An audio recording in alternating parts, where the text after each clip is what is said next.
Echo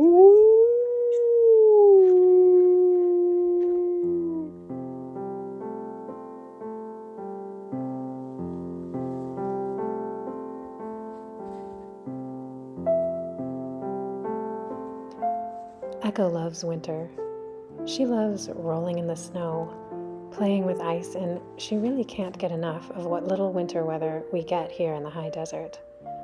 When it snows, we usually spring into action and try to cram in as many hikes and play dates with other dogs as we can before it melts away.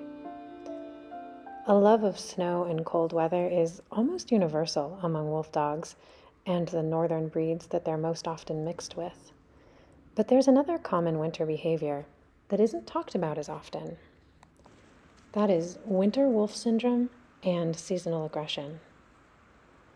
I'll preface by saying Echo doesn't have either, but I thought I'd take the opportunity to talk about the subject while you enjoy these otherwise idyllic clips from our winter wonderland. Wild wolves, unlike dogs, mate for life and only breed once a year. Furthermore, both the males and females are only fertile and capable of breeding once per year in the winter for a spring litter. The rest of the year, neither the males nor females have the hormone levels needed to reproduce. In contrast, male dogs are fertile and able to breed all year round, and female dogs come into heat on average about twice per year.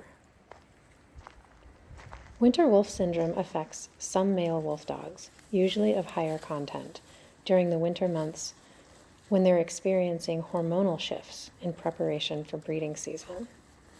In the early stages, it may present subtly in changes in appetite, an increase in vocalization, selectivity about interacting with certain people, and general grumpiness. As it progresses, it can escalate to outright aggression, in particular towards other male dogs, and in some cases, even humans. It may become unsafe to take your wolf dog into public places during certain times of year. It may become unsafe for same-sex animals who have previously lived together to stay in the same enclosure. And in some extreme cases, it may even be unsafe for people to handle their own wolf dogs. And while neutering a wolf dog is thought to help with the likelihood and severity of winter wolf syndrome, it's not a cure.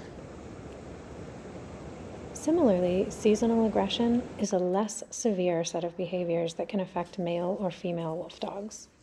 The higher the content, the more likely you are to observe seasonal changes in behavior. But I've seen it even in low-content wolf dogs.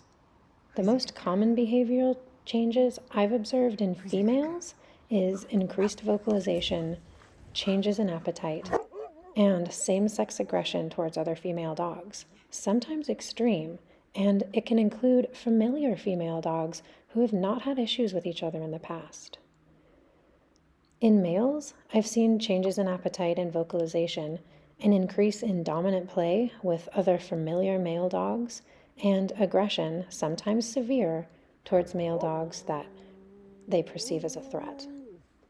I've not heard of the same propensity for male dogs who know and live with each other to unexpectedly turn on each other in the way that females sometimes do. As with winter wolf syndrome, spaying and neutering is thought to help with the severity of behaviors associated with seasonal aggression, but it's not a cure either.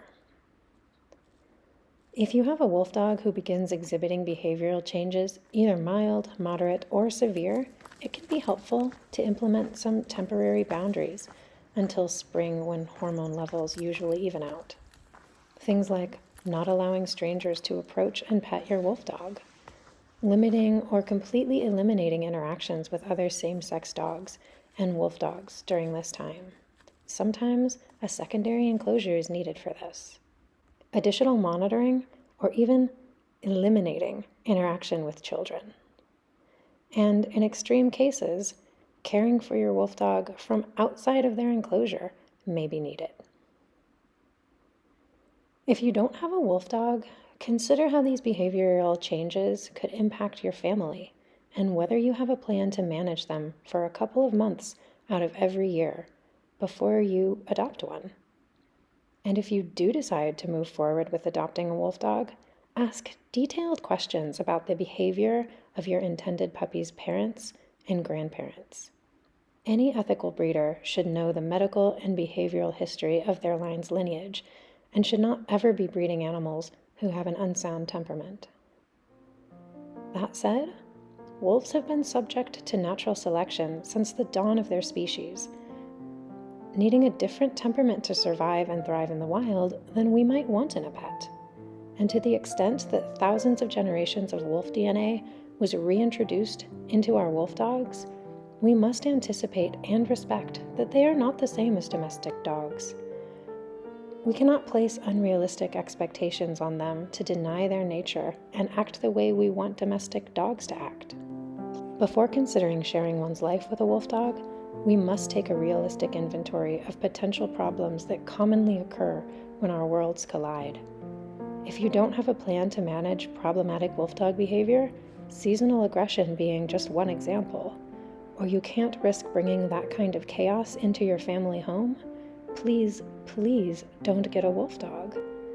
They don't ask to be bred, and they don't ask for our expectations, some of which are unrealistic.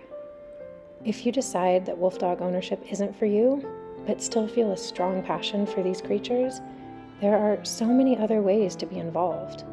A few examples involve volunteering at a wolf dog sanctuary, donating to and supporting wolf dog sanctuaries across the country, and advocating for wild wolves through letters and calls to the government bodies who make policies.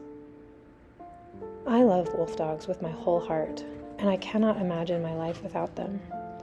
Echo is a rare example of what happens when the stars align and you get lucky with a low-content wolf dog who beats all of the odds and breaks all of the stereotypes. Most of my fosters, on the other hand, have been examples of wolf dogs who struggle with a long list of very common, expected, and predictable behaviors found in wolf dogs, and whose families were unprepared and unable to meet their needs for one reason or another. A big part of the reason Echo and I started this channel is in the hopes of spreading awareness of the reality of living with wolf dogs, to be a resource for people struggling with problems they didn't anticipate, and to showcase the level of commitment it takes to meet a wolf dog's needs.